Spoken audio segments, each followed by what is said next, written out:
تخزى خمسوك نسكا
پیغمبری اکبر کی جوانی تڑپاتی تھی پیغمبری اکبر کی جوانی تیری پیاسوں کے عزادار کا ماتم زنجیر میں جکڑے ہوئے بیمار کا ماتم زنجیر میں جکڑے ہوئے بیمار کا ماتم جب پوچھتا کوئی تو عجب ہوتا تھا قرآن ٹوٹے ہیں کہاں سب سے زیادہ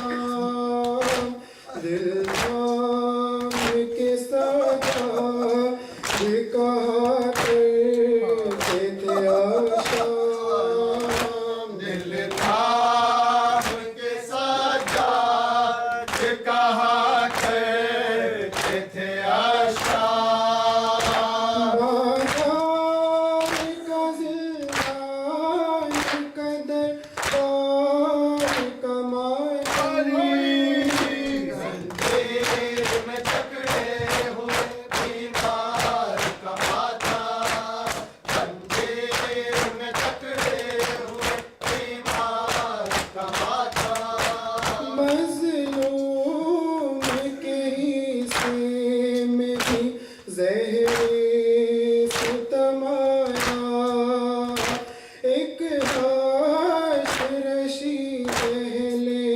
مدینے تبر پا لو سو گیا اسلام کے زخموں کا مسیحا لو سو گیا اسلام کے زخموں کا مسیحا اشکوں کی فضاؤں میں بھی ہار کا ماتم زنجیر میں جکڑے ہوئے بیمار کا ماتم زنجیر میں جکڑے ہوئے بیمار کا ماتم یا حسین یا عباس یا حسین یا عباس یا حسین یا عباس یا حسین یا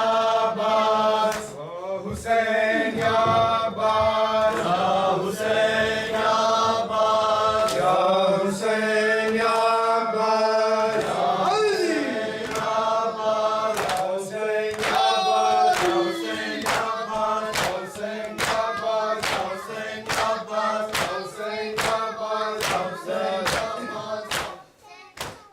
تو خو زنجیر کو جا عابد بیمار کو جا